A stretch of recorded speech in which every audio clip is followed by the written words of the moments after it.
parece bonito do lado de fora. Mas tirando a máscara e falando com as vítimas, descobre-se o outro lado da história. As evidências documentadas que você verá podem parecer incríveis, mas são todas verdadeiras. Quando tiraram minha família, eu não tive mais razão para viver. Tentei o suicídio. Graças a Deus eu não consegui. A parte mais difícil para mim é que fizeram meus próprios filhos voltarem-se contra mim. Você sabe, a lavagem cerebral dessa organização é incrivelmente eficaz. Em defesa de um número crescente de vítimas, Ed Decker e Dick Bear, vítimas também dessa poderosa organização, consultaram um escritório de advocacia sobre se entrariam com um processo contra ela. Sr. Bear, Sr. Decker, estamos tratando aqui com o quê? Trata-se de uma enorme organização, uma companhia de bilhões de dólares com propriedades pelo mundo inteiro, cuja influência espanta. Temos registros de muitos lares que têm sido destruídos por essa gente. É um dos grupos mais enganadores e perigosos do mundo inteiro. Eu tenho provas que o ligam com o ocultismo, com o satanismo... Sr. Decker, eu não duvido de sua sinceridade, mas eu acho difícil acreditar nisso. Na realidade, essa gente orgulha-se muito do seu senso de unidade familiar, como também em uma forma notável de retidão moral. É parte do incrível engodo. É o que precisamos desenterrar. Nós precisamos desmascará-lo mostrando a verdade.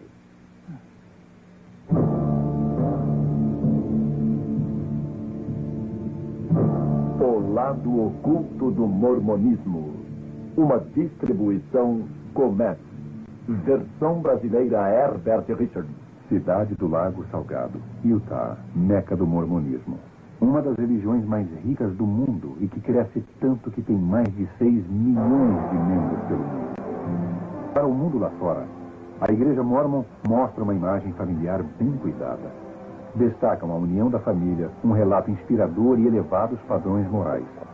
A Igreja Mórmon, conhecida como a Igreja de Jesus Cristo dos Santos dos Últimos Dias, ou SUD, envia milhares de missionários por ano para propagarem o mormonismo pelo mundo todo. Quase todos são treinados aqui, num centro especial junto da Universidade Brigham Young, ou BYU. Para a maioria de nós, os mormons parecem cristãos verdadeiros, vivendo aquilo que creem. Dr. Harold Goodman, professor da BYU, ex-bispo mormon, atualmente um presidente de missão na igreja. A igreja encoraja a família a reunir-se sempre que possível em diversas atividades, como, por exemplo, a noite familiar. O pai, o patriarca da família, reúne os seus familiares, fazem uma oração, cantam um ou dois cânticos e etc. I looked out the window and what did I see? Popcorn blossom on the apricot tree. Somos uma igreja centralizada na família, pois cremos que famílias fortes formam uma nação forte. Nações fortes formam um mundo forte. O crescimento da Igreja Mórmon tem sido fenomenal. Dentro de 50 anos, contará com 70 milhões a 100 milhões de pessoas. Assim será por muitas razões, e uma delas é o vasto programa missionário por todo o mundo. Atualmente, há cerca de 28 mil missionários em 186 missões. Milhares dos primeiros membros desse movimento foram recrutados na Inglaterra, aumentando assim a igreja na América no início do século XIX. Brian Grant, diretor de Relações Públicas da Igreja Mórmon na Grã-Bretanha e Irlanda, onde a igreja tem crescido cerca de 1000% nos últimos 20 anos. A ideia que todos têm dos missionários mormons é de 2 jovens de roupa escura em bicicletas, batendo nas portas em horas inoportunas. Mas há um número crescente de moças trabalhando nas missões e casais já aposentados que também querem anunciar o Evangelho de Jesus Cristo.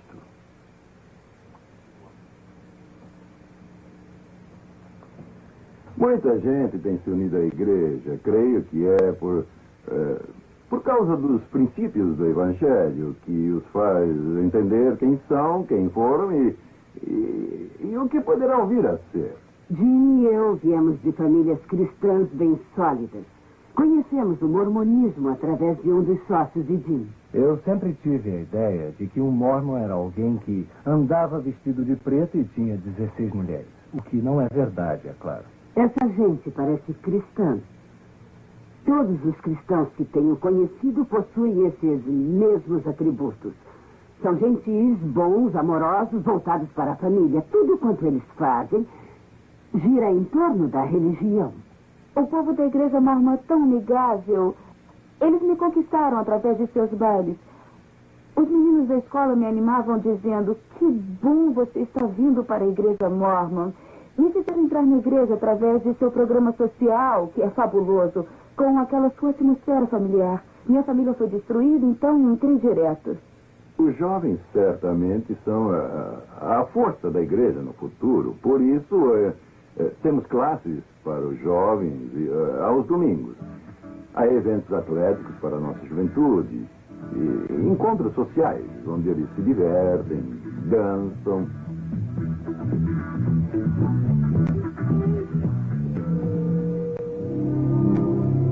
Muitos dos eventos sociais, bem como os cultos regulares, têm lugar nas capelas, que estão sendo construídas em média de 2 por dia ao redor do mundo. Porém, há quase 50 templos mormons que servem a um propósito bem diferente. Ali não há cultos normais, só há cerimônias secretas, reservadas para uma elite selecionada. O alvo de todo santo dos últimos dias é vir a casar-se, formando uma unidade familiar na casa do Senhor. Ali ele receberá as bênçãos sagradas que finalmente lhe permitirão, se ele for digno, de habitar na presença do Pai Celestial. Nem todos os membros da igreja vão ao templo, e isso talvez chegue a surpreendê-lo. Para poder ser admitido ao templo, é necessário que se receba uma recomendação para o templo. É necessário uma entrevista que seja satisfatória com o bispo e com o presidente da estaca. Ali, ele ou ela é interrogado quanto a certas questões muito pessoais, sobre seu valor, moralidade e se é dizimista integral. Somente assim poderemos estar com o nosso Pai Celestial. Sem isso, não poderemos chegar à sua presença. Ao ser admitido no templo e aderindo a várias regras, tais como abster-se de chá e café, doar uma porção substancial do salário à igreja mormon e trabalhando de graça para diversas organizações da igreja, o mormon digno pode tornar-se ele mesmo um deus na vida por vir, governando seu próprio planeta com um bom número de esposas deusas. Assim você pode ver por que o templo é tão importante para nós, os mormons. Porque quem for digno de entrar no templo, recebendo ali as ordenanças e os convênios e guardá-los, finalmente poderá tornar-se o próprio membro um deus. Antes desse templo recém-construído em Seattle ser fechado para todos, exceto para um grupo seleto de mormons, os visitantes puderam dar uma espiada por dentro do mesmo. Para muitos desses mormons que vieram de milhares de quilômetros de distância e ficaram na chuva por várias horas, essa pode ter sido a única vez em que puderam entrar num templo mormon. Quem é Deus Pai para você? Ele é como eu, você, como todos na face da terra. Então ele é um homem? É. Como ele tornou-se Deus? Ele é perfeito em tudo. Então, se formos perfeitos, poderemos ser como Deus? Sim, senhora. Os deuses e as deusas mormons, conforme dizia Joseph Smith, outrora eram apenas humanos, como todos nós. Porém, esforçaram-se e tornaram-se deuses. Há supostamente bilhões desses seres altamente evoluídos no espaço, governando seus próprios planetas. Isso parece ficção científica ou mitologia grega. O senhor acredita que a maioria dos mormons crê mesmo nessas coisas? Sem dúvida. Claro. Floyd C. McKelvin, autor do best-seller A Ilusão Mormon. Eles creem que Deus progrediu eternamente e que antes ele foi um homem que se tornou Deus. Daí vem a doutrina deles de que todos podem evoluir e tornar-se deuses. Por exemplo, no livro Regras de Fé, há uma citação de Talmud que diz: como o homem é, Deus foi. Como Deus é, o homem poderá vir a ser. Portanto, toda a doutrina deles deriva-se da ideia de tornarem-se deuses. Eu acho que deuses e deusas não voam até os tribunais. os jurados têm a responsabilidade de mostrarem-se céticos. Precisamos dar-lhes informações que contenham algum fundo de verdade. O que os senhores estão dizendo, eu acho que eles não engolirão isso, não. Eu engoli por 19 anos. Você precisa compreender a estranha crença dos mormons que gira em torno do casamento celestial. Eles creem que a divindade deles está ligada à exaltação eterna mediante o casamento e a unidade familiar. A igreja mormon ensina que se eu quiser ser uma deusa, eu preciso me casar com um homem mormon vinculado à igreja. Sem um marido que me leve ao templo, eu não posso ir para o céu e estar com meu Pai Celestial. Segundo a teologia mormon, maridos e mulheres que conseguem chegar à divindade serão obrigados a povoar seus próprios planetas, procriando todos os filhos espirituais que puderem. Desde quando eu era garotinha, me ensinavam que meu principal propósito na vida era tornar-me uma deusa no céu para que eu pudesse povoar uma terra. Como eu queria isso, estar eternamente grávida e olhar para uma terra e dizer: ela é minha, povoei toda essa terra, eu tive todos aqueles bebês, todos. Olha, na verdade, eu acho um pouco difícil crer que os advogados e juízes mormons que eu conheço realmente esperem tornar-se deuses, povoando novos mundos e praticando sexo celestial com suas esposas deusas. Por que não pergunta a eles? Bom, eu me sentiria embaraçado, para falar honestamente. E se é verdade, como o senhor sugeriu, que essa gente planeja realmente reproduzir-se por todo o universo, bom, eu prefiro não saber nada sobre isso. Temos negócio com aqueles cavaleiros. Por isso é que é um segredo. Por isso, os próprios mormons nada dizem a respeito e também ficam embaraçados. Olha, o mormonismo baseia-se na crença de que seres extraterrestres de uma estrela distante chamada Kolob visitaram este mundo. E durante esta visita estiveram com um garoto de 14 anos de nome Joseph Smith. Fizemos um curta-metragem mostrando a diferença entre o mormonismo e o cristianismo, pois o mormonismo é muito diferente do cristianismo ortodoxo. Gostaria de mostrar-lhe, se vocês me permitem.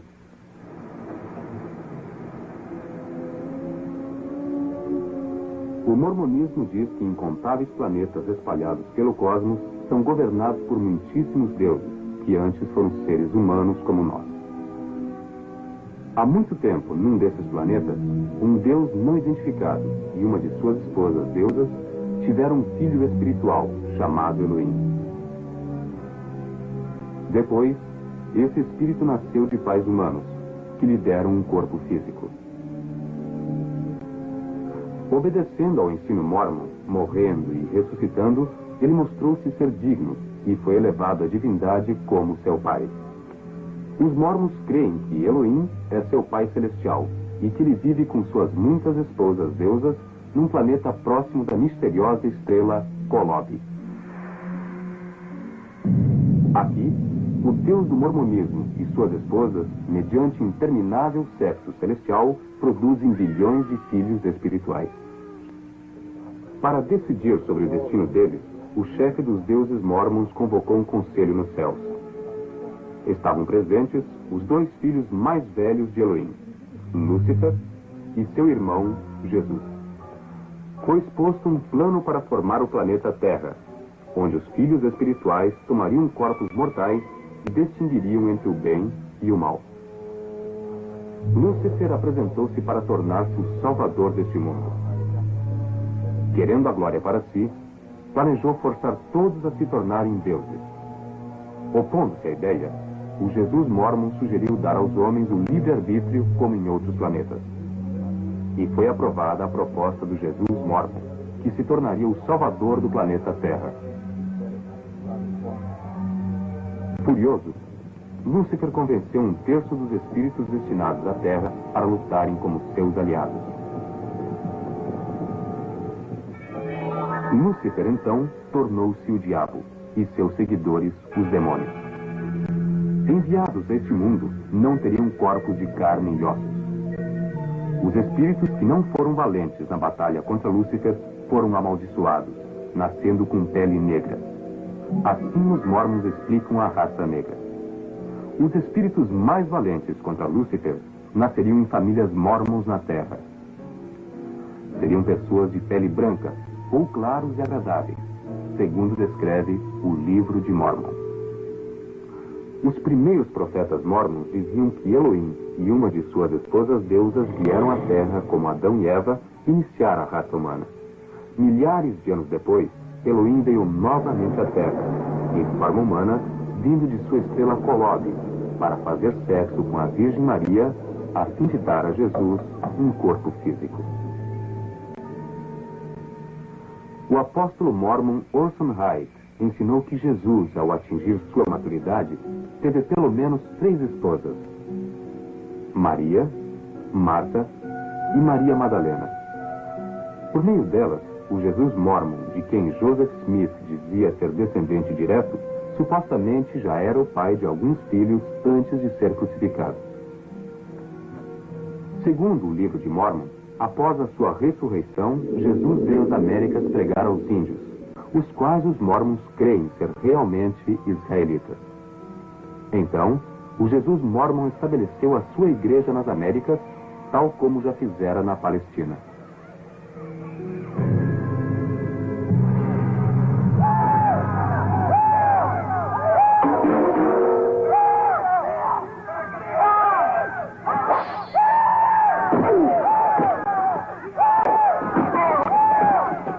Lá pelo ano de 421 d.C., os índios israelitas, de pele escura, conhecidos como lamanitas, destruíram todos os nefitas claros após grandes batalhas. Os registros nefitas teriam sido escritos em placas de ouro e foram escondidos por Moroni, o último nefita vivo no Monte Cumorah. 1400 anos depois, um jovem caçador de tesouros, Joseph Smith, conhecido por suas fantasias, afirmou ter descoberto essas placas de ouro perto de sua casa, no estado de Nova York.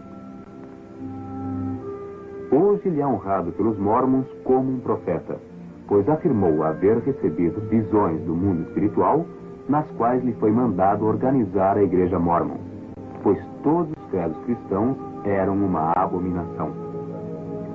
Foi Joseph Smith quem deu origem à maioria dessas doutrinas estranhas que milhões hoje afirmam ser a verdade. Mediante um rígido código de requisitos financeiros e morais e realizando ritos sagrados no templo por si mesmos e pelos mortos, os mórmons esperam poder provar que são dignos, tornando-se assim deuses. Os mórmons ensinam que todos terão de apresentar-se no juízo final diante de Joseph Smith, do Jesus mórmon e de Elohim.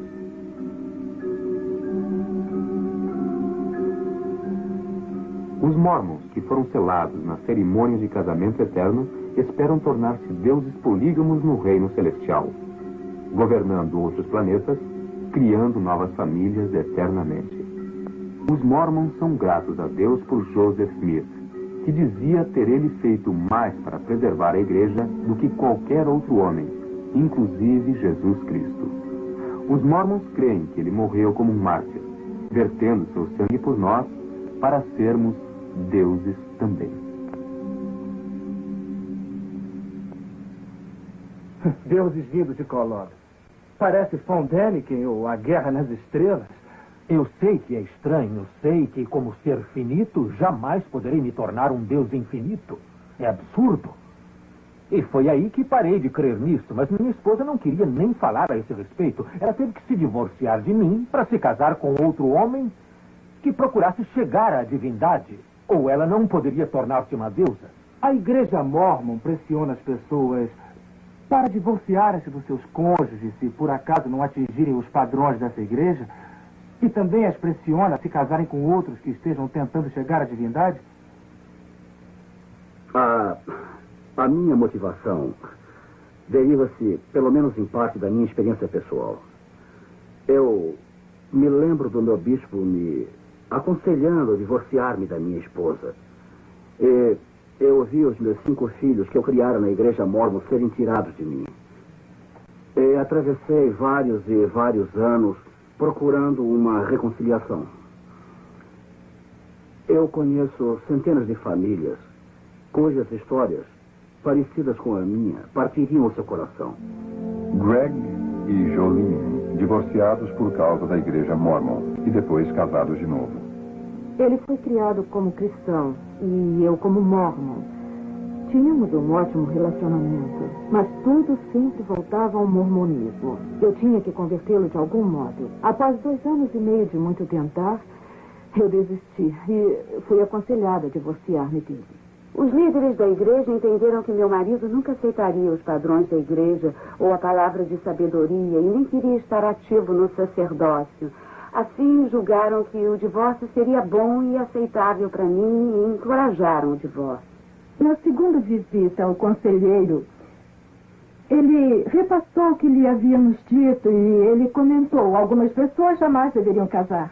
Eu jamais pensei que um bispo iria aconselhar o divórcio. Ao invés disso, ele deve procurar meios para reconciliar os casais. Mas no meu caso, minha esposa foi aconselhada pelo bispo que seria melhor ela divorciar-se de mim. Haverá situações que, por motivo de incompatibilidade de um tipo ou de outro, o divórcio pode tornar-se inevitável. Mas, visto acreditarmos firmemente na unidade familiar e também na santidade da família, isso só se dá em casos extremos. E ninguém apela para isso por motivo de mera conveniência. Eu fui ao meu bispo e ele me aconselhou que era melhor eu viver sem ele e ser uma serva no céu mormon do que ficar casada com ele. E essa é a igreja que ensina a unidade familiar.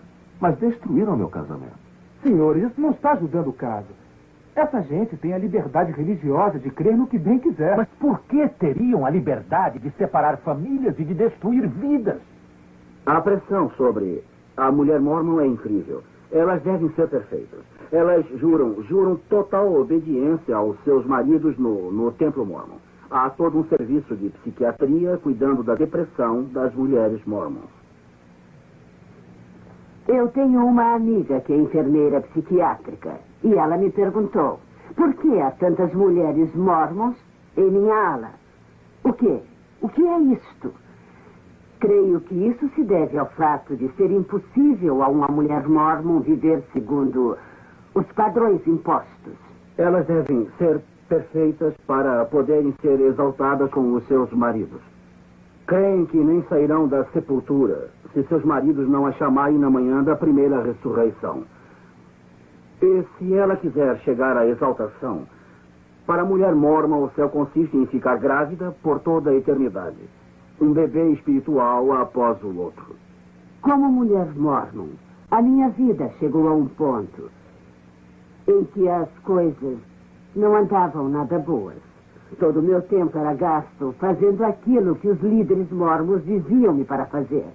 Cheguei a um ponto em que a vida não tinha mais nenhum sentido.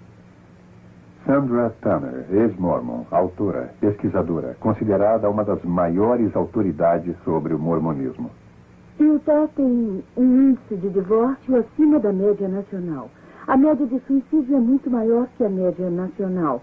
Normalmente, o suicídio de adolescentes é mais alto em Utah que no resto do país. Isso deve-se em parte ao fato que os mormons enfatizam a perfeição. E muitos desses jovens sentem-se derrotados em busca da divindade. Não atingem os padrões que a igreja exige deles. Isso destrói a autoestima deles de tal maneira que não podem continuar e se matam. Eu sempre senti que não estava fazendo o suficiente perante Deus. Era impossível ter um irmão melhor do que Kip. Gene e Perry Eliasson, pai e irmão do jovem Kip, que se suicidou no início de 1982 com 16 anos. Kip era um filho quase perfeito. Ele era um aluno de destaque. Fazia parte do time de corredores e foi premiado como o membro mais inspirador do grupo. Kip era meu melhor amigo e companheiro desde que sua mãe morreu quando ele tinha 5 anos. Nos últimos 2 anos, Kip andava tão ocupado com suas atividades na igreja que deixou quase tudo mais. Quanto mais ele se envolvia na igreja, mais deprimido ficava.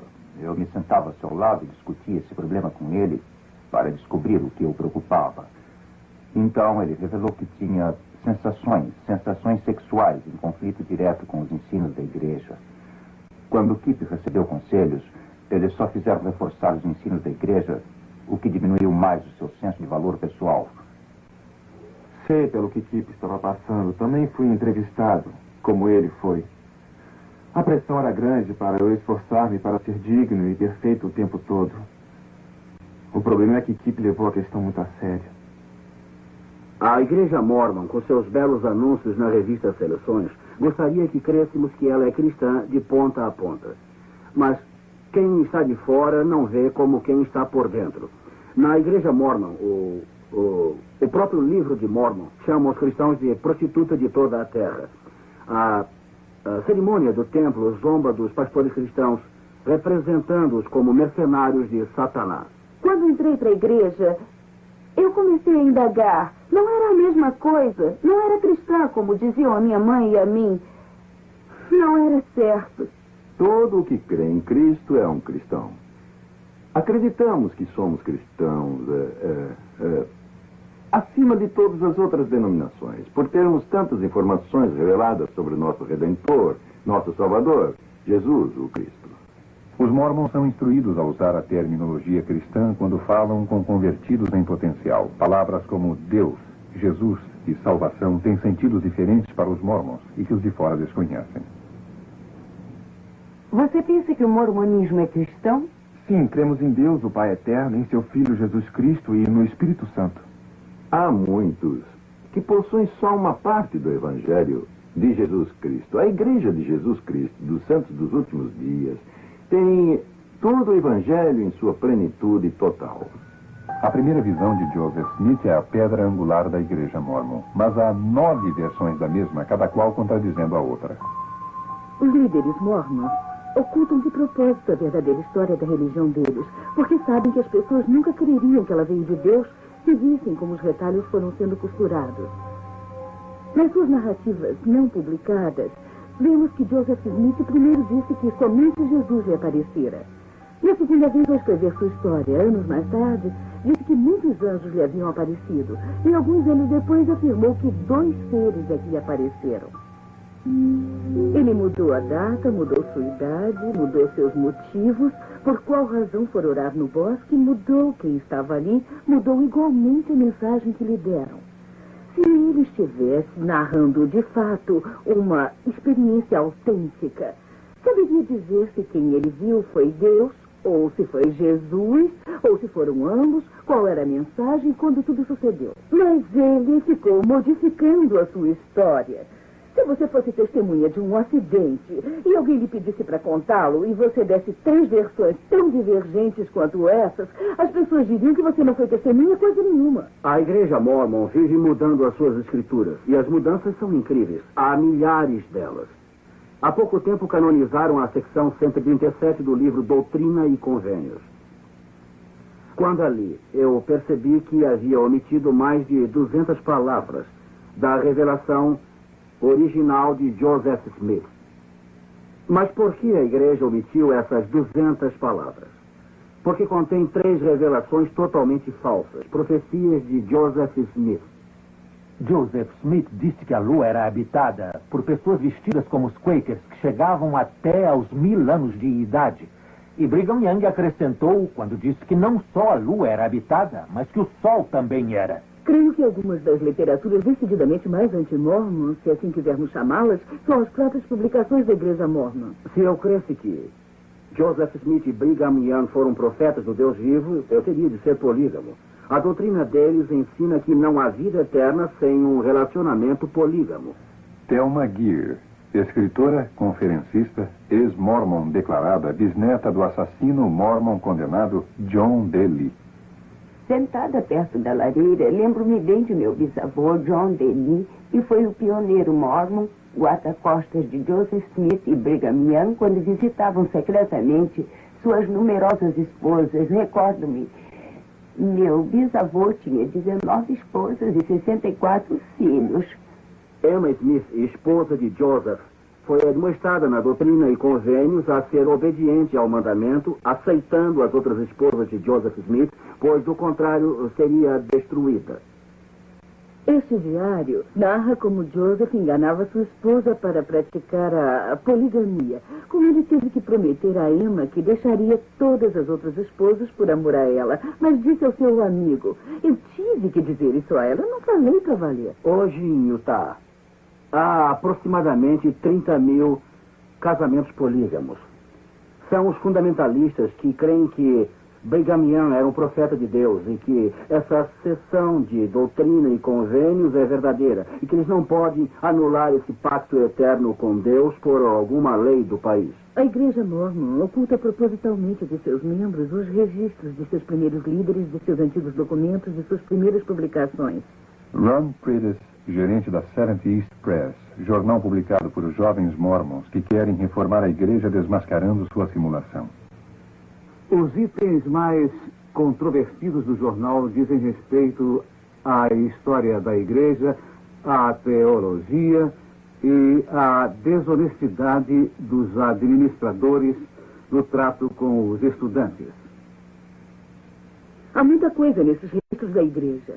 Se o público inspecionasse, ficaria manchada a bela imagem ostentada pela igreja. Os missionários chegam à sua porta e dizem, temos uma bela história sobre as famílias e dizem ter um lugar maravilhoso para criar seus filhos. Os missionários fazem parte da simulação, mas não sabem disso. Garantiram a eles que tudo está certo, que é tudo 100% verdadeiro.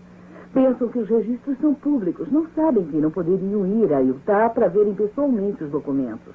Na fé cristã, os eruditos examinam os manuscritos antigos, refinando-os, reexaminando os mais antigos para aprimorarem e confirmarem a autenticidade das escrituras sagradas. No mormonismo, porém, dá-se o contrário. Os líderes têm que redigir, reescrever, simular, mudar, apagar, adicionar, do começo ao fim dos seus livros, a sua história e suas escrituras. E eles suprimem dos seus diários porque mostram a confusão e a natureza humana da sua teologia e da sua religião. O livro de Mormon afirma ser um registro histórico real, traduzido de placas reais que Joseph Smith desenterrou de uma colina em Nova York. Se esse fosse um relato genuíno, poderíamos estudá-lo como se estuda qualquer outro livro histórico. Dr. Charles Crane, escritor, professor universitário e especialista em arqueologia mormon. Lendo o livro Mormon, descobrimos uma história inteiramente diferente. Ao invés de ser um registro de fatos reais, tenho examinado mapas e rebuscado informações arqueológicas. Porém, confesso que jamais encontrei a terra de Zarehemla. Onde é que fica o Vale de Nimrod? E onde é que são as planícies de Neferá? Eu confesso que jamais encontrei o registro de qualquer cidade mencionada no livro de Mormon. Abrimos o livro de Mormon e nada achamos. Não há idioma nefita, não existem cidades nefitas, não há nenhum mapa em nenhum livro de Mormon. Não se pode localizar qualquer local. Não há evidência de sua veracidade, no entanto, o aceitam como um registro histórico. Dr. Richard Fales, PhD, escritor, conferencista e arqueólogo. Nunca escavamos qualquer artefato que, mesmo remotamente, se relacionasse à alegada civilização que os mormons dizem ter existido nos Estados Unidos, na América Central e na América do Sul. Nenhuma prova arqueológica tem sido achada para autenticar o vasto império americano descrito no livro de Mormon. Porém, a arqueologia tem provado a existência de todas as grandes civilizações, incluindo as dos tempos bíblicos. Por exemplo, estas moedas mencionadas na Bíblia, o ciclo, a dracma, o seitil, que têm sido achadas em abundância. O que descobrimos no livro de Mormon? Em Alma, capítulo 11, versículos 5 e 19, há uma lista de moedas usadas por aqueles povos. Há o senine de ouro, o seon de ouro, o shum de ouro. Havia moedas menores, o shiblon, o shibrum e o lia. Seria preciso dizer que nenhuma dessas moedas jamais foi encontrada. Muitas pessoas não compreendem o livro de Mormon. Essa é a narrativa do povo que ocupava o continente americano, América do Norte, Central e do Sul, desde 600 AC até cerca de 420 DC. Há muitas evidências, naturalmente, de que haviam pessoas vivendo naquelas regiões. Eu sou levado a crer, com base nas pesquisas, que não se trata de um relato real, mas de um conto de fadas, como Alice no País das Maravilhas. Décadas de pesquisas por arqueólogos mormons não puderam descobrir qualquer indício do povo, dos locais ou dos eventos descritos no livro de Mormon. E missionários mormons do mundo inteiro estão convertendo pessoas à igreja mormon, explicando que a arqueologia tem provado que o livro de Mormon é verdadeiro. Uma das escrituras, obras padrão da igreja, chama-se A Pérola de Grande Valor. Ali há o livro de Abraão, que Joseph Smith disse ter sido traduzido de fragmentos de papiro que ele comprara de um empresário que estava viajando pela área. Por volta de 1842, sem conhecer a língua egípcia, ele traduziu os fragmentos para a forma do livro de Abraão. O manuscrito ficou desaparecido até 1967. Agora, porções dele foram redescobertas e famosos egiptólogos agora o têm examinado e traduzido e viram que ele nada tem a ver com o tempo de Abraão. Joseph Smith não acertou ao menos uma palavra em toda a tradução. De fato, ele tomou uma pequena letra parecida com um E invertido e a traduziu por 76 palavras com 7 nomes. Bem, há coisas embaraçosas para a igreja. Admiro-me realmente do grande número de pessoas inteligentes que estão na igreja mormon, aceitando coisas que não podem ser provadas. Ficam tão cativas que têm medo de examinar. Por diversas vezes, eles têm admitido que, ao invés de se assentarem e estudarem conosco, preferem aceitar o que dizem os seus líderes. A igreja mormon tem um profeta vivo cujas palavras abafam a Bíblia ou qualquer escrito mormon anterior. Assim, o profeta Spencer W. Kimball, em meio à crescente pressão social e problemas raciais no Brasil, recebeu uma revelação divina que o capacitou a suspender a maldição contra os negros que até pouco tempo eram tidos pela igreja mormon como baixos nos seus hábitos, desajeitados, inferiores na aparência, desprezados e geralmente sem a bênção da inteligência normal. O profeta Brigham Young havia dito antes que qualquer mormon que se casasse com um negro seria morto na hora e que essa lei sagrada era inviolável. Numa publicação mormon, eu li um artigo do atual profeta da igreja, onde ele descrevia o seu poder como presidente da igreja. Dizia-se ser, basicamente, o elo entre Deus e os homens. Cremos que o profeta mais importante é o profeta vigente da época. Assim, quando ele fala como profeta, cremos que é como se o Senhor estivesse falando. A teologia da igreja mormon não está baseada na avaliação das provas bíblicas, mas se baseia principalmente no ardor no peito. Eles afirmam que isso é o que você deve procurar.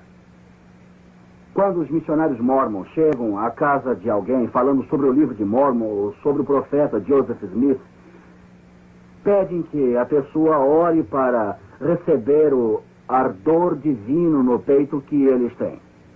Isso provará que Joseph Smith é um profeta de Deus e que o livro de Mormon é escritura real. Assim, trata-se de uma avaliação subjetiva. A escritura não é para ser examinada.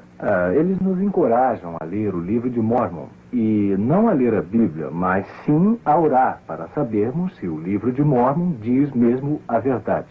Quando falamos sobre essas coisas com os mormons, alguns dizem: não me importa se cada profecia de Joseph Smith estiver errada. Eu senti o ardor no meu peito e vi que a igreja é verdadeira. Pergunto, você já o submeteu à prova? Dizem, não preciso pô-lo à prova. Tenho ardor no meu peito. Acreditam totalmente em tudo quanto é mormon. O que você verá agora é uma autêntica e inédita reinterpretação das cerimônias secretas do templo mormon, que a maioria dos mormons nunca assistiu. E os que as viram juraram nunca revelar o segredo, sob pena de morte. Na execução da penalidade, levantamos a mão direita espalmada com o dedo polegar em ângulo reto sobre a orelha esquerda, fazendo passar rapidamente pela garganta até a orelha direita e deixando-se cair na mão naturalmente. Todos nós que já passamos pelo templo, juramos solenemente consentir que nossas gargantas fossem cortadas e que nossos corações e órgãos vitais fossem arrancados. A execução da penalidade é representada passando-se o polegar rapidamente pelo corpo e deixando-se cair a mão naturalmente. No casamento celestial, no templo, os cônjuges são selados um ao outro para o tempo e a eternidade em rituais tipo maçônico. Sem o ritual, ninguém chegará à presença de Joseph Smith para tornar-se um deus. Hey, lay, air. Irmão José Prates, tendo autoridade, eu te lavo em preparação para receber a tua unção em lugar e a favor de João Alves Campos, falecido, para que fiques limpo do sangue dos pecados desta geração. Irmã Neuza Brandão, eu te lavo em preparação para receber a tua unção em lugar de... Elisa Barreto. Elisa Barreto, falecida, para que fiques limpa do sangue dos pecados desta geração. Eu lavo a tua cabeça para que teu cérebro e tua mente fiquem claros e ativos. Teus olhos para que eles vejam claramente entre a verdade e o erro. Milhares de cerimônias ocultistas são realizadas a cada dia pelos mortos para que também recebam os benefícios do mormonismo. Os mormons têm sido encorajados a ter encontros com os mortos. E vez por outra, os demônios personificam mortos e aparecem aos mormons, dizendo que se converteram ao mormonismo no mundo espiritual e querem que sua genealogia seja pesquisada. Teus lombos para que sejas frutífera e te multipliques e enchas a terra, alegrando-te em tua posteridade. Teus órgãos vitais e intestinos para que sejam fortes e saudáveis e possam cumprir suas funções. Teu peito para que receba puros e virtuosos princípios.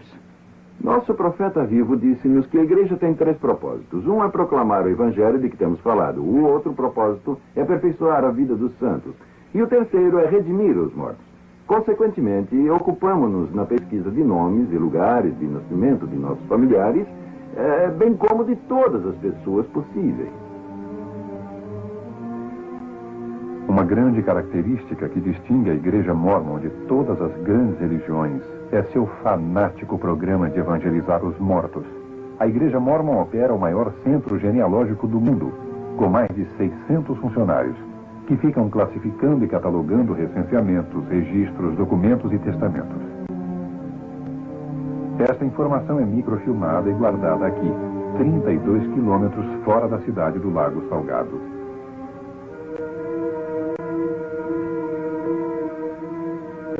Eu faço a pesquisa, levo seus nomes ao templo e os batizo, e então selo-os na casa do senhor como unidades familiares. Quando um mormon qualquer entra no templo para receber seus endowments, recebe um par dessa sagrada roupa de baixo. E então é instruído a usá-lo o tempo todo. Supostamente essa roupa é mágica, é uma peça super poderosa e que resguarda a pessoa do mal se ela está vivendo o evangelho mormon. Mas, para falar francamente, talvez seja a peça menos atrativa e, afirmo, a mais desumanizadora do mundo. Não há estatísticas que mostrem que esses garments do templo resguardaram a alguém de qualquer coisa. Embora os mormons digam que esses garments, por causa do seu poder mágico, têm salvo pessoas da morte no fogo e de todo tipo de mal e acidentes. Ou elas vão ao hospital para terem neném, mas recusam-se a tirar a roupa, ao ponto do médico ter de cortá-la para o neném nascer. Depois de ajudar minha avó a banhar-se e sair da banheira, enxugávamos sua perna esquerda, punhamos o garment limpo na perna esquerda e só então ela tirava o garment sujo da perna direita. O garment tem que ser usado em contato com a pele, com suas outras roupas íntimas por cima dele. Ele protege o corpo. É como um amuleto, é uma superstição. Joseph Smith estava muito envolvido com o ocultismo. Ele tinha uma pedra de vidente que usava como bola de cristal para adivinhar o local de tesouros escondidos e traduzir as placas de ouro. Em 1826, Joseph Smith foi preso e condenado, pois fingia encontrar tesouros escondidos com a pedra. As marcas especiais nesse garment tornam-na um amuleto especial chamado talismã. Na Bíblia satânica de Anton LaVey, sob a divisão chamada Nomes Infernais, eu quero mostrar-lhe algo. Aqui está o Deus Mormo, rei dos necrófilos, Deus dos mortos-vivos. Os que o seguem são chamados Mormons. Nós não podemos chegar assim a tal conclusão. Poderia ser mera coincidência. Os mormons são obcecados por genealogia, cerimônias e ritos templários pelos mortos que creem poderem visitar os vivos e que podem converter ao mormonismo até no túmulo. Em chinês, Mormon significa portas do inferno. Por isso os missionários têm problemas em Hong Kong, por exemplo. Evitam o termo Mormon ao tentarem converter os chineses. John L. Smith, escritor e pesquisador do poderio da Igreja Mormon. A Igreja Mormon é a segunda maior instituição financeira a oeste do rio Mississippi. A Igreja Mormon exerce poder econômico com maior eficiência que qualquer outra religião organizada no mundo. Tem a companhia de seguros Beneficial Life com 470 milhões de dólares. O Deseret Management and Trust Corporation, hospitais, escolas, apartamentos e fazendas. É grande acionista do Los Angeles Times. Possui emissoras de televisão e rádio e a cadeia de lojas e departamentos ZCMI. Tem vastas terras em todos os 50 estados americanos, no Canadá, na Europa e em cada continente. 2/3 de suas propriedades são isentos de impostos. Bilhões de dólares são extraídos dos membros da igreja a cada ano com seu programa de dízimos obrigatórios. É difícil dizer o que a Igreja Mormon realmente possui. Alguém disse que o próprio profeta Mormon poderia não saber, porque podem ter comprado algo ontem ou vendido algo hoje.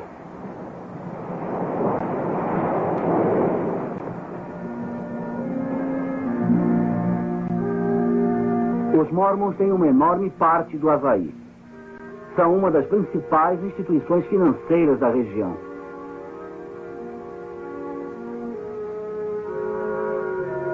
Quem vai ao Centro Cultural Polinésio é convidado a visitar o Templo Mormon. Depois do Templo de Lago Salgado, o Templo do Havaí é o mais visitado do mundo. Eles apresentam a Igreja Mormon num filme e fazem a pessoa deixar sua assinatura. O nome e o endereço da pessoa são então enviados a um missionário da área onde ela reside. Pouco depois dela voltar de sua visita ao Templo do Havaí, é visitada pelos missionários mormons, que indagam se ela gostou de sua visita ao templo e se quer saber mais sobre a igreja, usando esse método para compartilhar as doutrinas mormons com as pessoas. Eles têm outros modos de recrutar membros, como missionários de porta em porta, centros para visitantes, milhares de grupos de escoteiros e instituições educacionais. E através da cadeia de hotéis Marriott, onde a literatura mormon é posta em cada quarto. Apesar de toda a conversa de construção de uma sociedade ideal, o estado de Utah, que é 70% mormon, encabeça a nação em número de falências e fraudes e também é um líder em número de divórcios, suicídios, abuso de crianças, gravidez de adolescentes, doenças venéreas e bigamia. Há muitos na igreja que têm dificuldades para acreditar nela. Outros não creem sob hipótese nenhuma. Após 5 ou 6 meses dentro da Igreja Mormon, meu filho notou o seu engano. Uma das coisas que o fizeram duvidar foi a ridícula ideia dos Mormons de alguém tornar-se um Deus. Eu me lembro de quando fui falar com o bispo. Foi um pouco antes de eu resolver deixar a igreja. E então perguntei a ele, bispo, onde está o amor nessa igreja? E com lágrimas escorrendo pelo meu rosto, eu lhe disse, não me sinto amada. Nós ouvimos toda essa conversa sobre o amor e de como estamos cuidando de todos e da noite familiar. Mas onde está o amor? Por que não me sinto querida? E ele ficou sentado, olhando para mim como se não tivesse qualquer sentimento. O mormonismo menospreza a Bíblia, menospreza todas as outras igrejas, para que os mormons que perderem a fé no mormonismo pensem que nada existe nelas que tenha valor. Eu acreditava que se a igreja mormon não era verdadeira, não havia igreja verdadeira. Eu tinha um daqueles testemunhos ardentes da igreja mormon. Quando eu estava crescendo, durante a infância, minhas irmãs, meu irmão e eu éramos muito amigos. Nós éramos grandes companheiros. Desde que saí da igreja mormon, minhas irmãs cortaram completamente sua amizade comigo. Uma das regras da igreja mormon é que se alguém quiser entrar no templo, não pode associar-se a membros apóstatas, e é assim que me chamam. Depois que deixei a igreja, as coisas mudaram. Meus amigos não falavam mais comigo. E embora eu tivesse deixado voluntariamente a igreja, ao perceber que ela é falsa, eu fui excomungada da igreja mormon. E excomunhão é um termo pejorativo. Com raras exceções, quase todos os nossos amigos mormons romperam amizade conosco. Fui posta de lado. O namorado que eu tive durante todo o ano que estudei na BYU rompeu o namoro. Ele estava se preparando para a missão. Não queria falar comigo. Disse-me de chofre, você não irá comigo ao templo e pronto. Meus colegas tiveram ordem de não falar comigo. Nossos 2 filhos, na época, estudavam na universidade e trouxeram alguns jovens mormons para conversarem comigo. Eles me contaram que alguém no Instituto Mormon havia dito que fomos excomungados por motivo de adultério. E essa é a maior mentira que já existiu. Emilda, é muito difícil alguém deixar a igreja. Isso é, publicamente. Em primeiro lugar, a ameaça ao seu emprego. Talvez seu patrão seja mormon. Isso pode ameaçar seriamente seu lugar na firma. Eu sei de muita gente que trabalha para a própria igreja, temendo perder a sua posição. Outras pessoas temem o divórcio. Conheço pessoas em altas posições na igreja que não acreditam no mormonismo. O mormon que me disse que de modo algum crê no mormonismo. Faz pouco tempo, o marido de uma família mormon começou a fazer indagações. Chamou ao telefone uma noite e disse: eu sei que o que você está dizendo é verdade, não há dúvidas em minha mente. E não posso achar falhas em suas razões. E acrescentou: eu tenho um medo danado de perder minha esposa, os filhos e meu negócio, porque se eu falar sobre o que descobri, eu perderei tudo. O motivo de muitos é que o mormonismo é um bom lugar para se criar a família. É a estrada fácil. Se você está lá e já faz parte da coisa, por que provocar barulho? O maior perigo e que me levou para dentro é que pensei que fosse uma igreja cristã. Mas não era uma igreja cristã. Era uma seita. Ao invés de ler uma das obras padrão da igreja, eu li a Bíblia. Eu comecei a ler e resolvi que a leria de capa a capa. No 3º capítulo de Gênesis, eu consegui entender como Eva foi convencida por Satanás para comer do fruto, para tornar-se como Deus. E no capítulo 14 de Isaías, Lúcifer foi expulso do céu porque queria ser igual ou maior que Deus. Comecei a estudar a Bíblia, tomei conhecimento do Jesus verdadeiro, do Deus verdadeiro, e comecei a entender que o Deus do mormonismo não é o Deus da Bíblia. Obedecíamos a palavra de sabedoria, íamos às reuniões, pagávamos o dízimo, fazíamos a noite familiar, fazíamos tudo o que se esperava que fizéssemos. E quando tornei-me cristã, notei que eu não era a pessoa boa que tinha pensado ser, pois Deus revelara o nosso orgulho interior, nossos problemas interiores, as coisas que não vimos antes por estarmos ocupados com coisas externas. Estávamos tão satisfeitos com essas coisas que pensávamos que todo o resto ia bem. Sentia-me solitária como criança na igreja, solitária como pessoa casada na igreja, solitária como solteira na igreja. Mas quando conhecia Jesus, sabia que havia alguém que ficaria comigo o tempo todo. Lembrei-me que devia pedir que Jesus viesse ao meu coração. Ouvi minhas amigas crentes dizerem isso. Dobrei os joelhos um dia quando estava sozinho e pedi para Jesus entrar no meu coração. Eu não sabia o que estava fazendo, mas quando me levantei, havia nascido de novo. Eu descobri que Jesus é o caminho, a verdade e a vida, e não uma organização. A vida toda eu procurei algo na igreja mormon, mas eu não podia definir o que estava buscando. Quando a mãe aceitou a Cristo, ela compartilhou dele comigo. Eu vi alegria na vida dela como nunca vira antes em todas as suas atividades na igreja mormon. E era o que eu precisava. Eu estou muito grato a Deus que toda a nossa família, minha esposa, eu mesmo, 7 filhos queridos, saímos da igreja mormon e conhecemos Jesus Cristo de maneira pessoal. Senhor Decker, Sr. Baer, acho que não poderemos aceitar seu caso. Mas há fraudes, decepções deliberadas, famílias e vidas sendo destruídas. Os senhores não têm dinheiro para lutar contra os mormons. Eles têm bilhões. Isso se arrastaria por anos. E eles têm os recursos. Os senhores nos levaram de ida e volta até Coloda, mas os jurados não nos acompanhariam. As seitas são protegidas sob o atual sistema legal. Continuarão a proliferar à custa de vidas humanas e famílias. Eis o que restou do meu filho Kip. Esta é sua última carta. Papai, te amo mais do que posso exprimir. Se possível, eu ficaria vivo por sua causa. Pois amo só você. Mas não é possível. Antes de tudo, devo amar a mim mesmo, mas não me amo. Uma estranha sensação de trevas e autodesprezo apossou-se de mim. Infelizmente, devo ceder a essa sensação horrível. Essa turbulência só alguns entendem. Eu sei que você não entende a sensação de autodesprezo que sinto. Essa é a única forma em que posso aliviar-me dessa sensação. Vá em frente e seja feliz. Te amo mais do que as palavras podem pedir. Seu filho Kip.